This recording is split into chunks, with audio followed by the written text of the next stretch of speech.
कहता है कि देश धर्मनिरपेक्ष है। यहाँ सब विभिन्न धर्मों के मानने वाले लोग या ना मानने वाले लोग, मुझे कोई भी धर्म ना मानने की आज़ादी है, ये भी संविधान कहता है।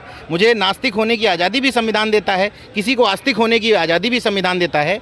ये कपड़े पहनने की आज़ादी, अच्छे से रहने की आज़ादी, मूछ एक अफसोस की बात है, जैसे उत्तर प्रदेश में योगी आदित्यनाथ मुख्यमंत्री हैं, ना चाहते हुए भी उनकी जाति के लोगों को लगता है कि मेरी सरकार है। बिहार में तथाकथित रूप से कहा जाता है कि यादवों की सरकार है, लेकिन एक यादव समाज के व्यक्ति के ऊपर जुल्म होता है और उसमें तेजस्वी यादव कोई कठोर कदम अभी तक नहीं उठाते हैं। ये जातिवाद नहीं है, ये तो न्याय की बात है।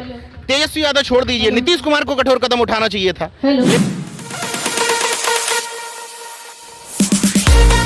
और अभी हमारे साथ है नेशनल जनमत के संवाददाता नीरज भाई पटेल जी। और आज यहाँ पर सुमित कुमार बौद्ध जी के द्वारा यहाँ पर एक बहुत बड़ा संविधान जागरूकता का मंच लगा हुआ था। यहाँ पर कई ऑर्गेनाइजेशन के लोग आए हुए थे और ये संविधान की बात की चर्चा हुई संविधान को लेकर के। और यहाँ पर नीरज भाई पटेल भी पहुँचे हुए थे। सर, आप यहाँ पर आए और यहाँ की जो व्यवस्था थी आपको कैसी लगी? सर, सबसे इम्पोर्टेंट है व्यवस्था के अलावा संविधान शब्द मेरे लिए बहुत इम्पोर्टेंट है, क्योंकि हम लोग जो पत्रकारिता कर रहे हैं, जो अभिव्यक्ति की आज़ादी मिली हुई है, बोलते हैं, सरकार से सवाल करते हैं, ये सब संविधान की बदौलत ही मिला हुआ है। आज हम जो भी बोल पा रहे हैं इन परिस्थितियों में भी, वो संविधान की बदौलत है। संविधान ही हमें कहता है कि देश धर्मनिरपेक्ष है। यहाँ सब विभिन्न धर्मों के मानने वाले लोग या ना मानने वाले लोग, मुझे कोई भी धर्म ना मानने की आज़ादी है, ये भी संविधान कहता है। मुझे नास्तिक होने की आज़ादी भी संविधान देता है, किसी को आस्तिक होने की आज़ादी भी संविधान देता है।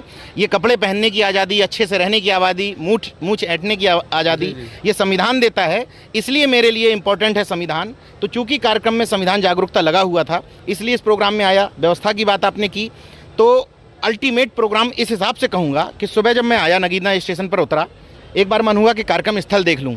यहाँ आया तो मन में इतना कष्ट हुआ कि यार आयोजकों ने कितनी मेहनत की होगी, और यहाँ तो पूरी व्यवस्था चौपट है। पंडाल गिर चुके थे, आधा पंडाल लगा हुआ था, कुर्सी एकदम कीचड़ था, पूरा मेरा पैर सन गए। लेकिन जब दोबारा पलट करके आया तो देखा कि क्या शानदार नज़ारा है। यानी कि अगर आपकी नीयत ठीक हो तो धन तो छोड़िए, जान देने वालों की भी कमी नहीं रहती, वो इस कार्यक्रम में नज़र आया।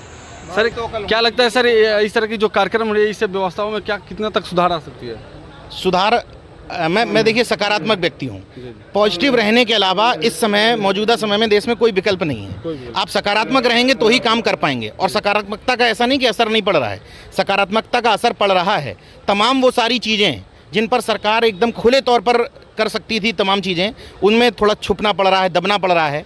किसान आंदोलन जब शुरू हुआ तो तमाम सारे लोगों ने कहा कि क्या फ़र्क पड़ेगा, लेकिन फ़र्क पड़ा, सरकार को बैक होना पड़ा। आज जितनी जागरूकता लोगों में आई है, भले ही बहुजन यूनिटी को लेकर के, अन्य चीज़ों को लेकर के, शिवराज सिंह चौहान अगर किसी आदिवासी समुदाय के व्यक्ति को घर पे बुला के पैर धो रहे हैं, पश्चाताप के आंसू रो रहे हैं, ये जागरूकता की निशानी है। नहीं तो आदिवासियों के साथ किस तरह का सलूक ये लोग करते थे, ये किसी से छुपा हुआ नहीं है। ये तमाम सारे लोगों की देन, भले ही चंद्रशेखर भाई मध्य प्रदेश गए हों, उन्होंने वहाँ अच्छी भीड़ की, ओबीसी महासभा ने बहुत अच्छा काम किया, जय संगठन ने अच्छा काम किया, उनकी देन है कि आज आदिवासियों को पूछा जा रहा है। सर, जैसे कि एक बिहार में भी एक कांड हुआ है, बिहार के मुजफ्फरपुर में कांड हुआ है, तो बिहार की तत्कालीन सरकार है वो इससे कि मध्य प्रदेश में आदिवासी के साथ ये घटना हुआ, सरकार झुकी और आदिवासी के पैर धोकर पिया। ऐसा बिहार सरकार क्यों नहीं कर रही है?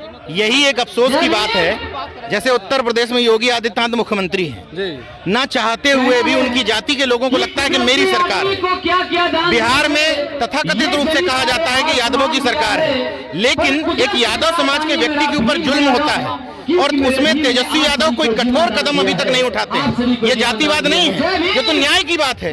तेजस्वी यादव छोड़ दीजिए, नीतीश कुमार को कठोर कदम उठाना चाहिए था। लेकिन मुझे अफसोस यही होता है कि वो तथाकथित सरकारें जिनको हमें लगता है कि हमारी सरकारें हैं, वो भी मनुवादियों और सामंतियों के चरणों में पड़ी हुई हैं, वोट बैंक के पीछे परेशान हैं। अभी एक आनंद मोहन नाम के अपराधी को राजपूत समाज के बाहर निकाला।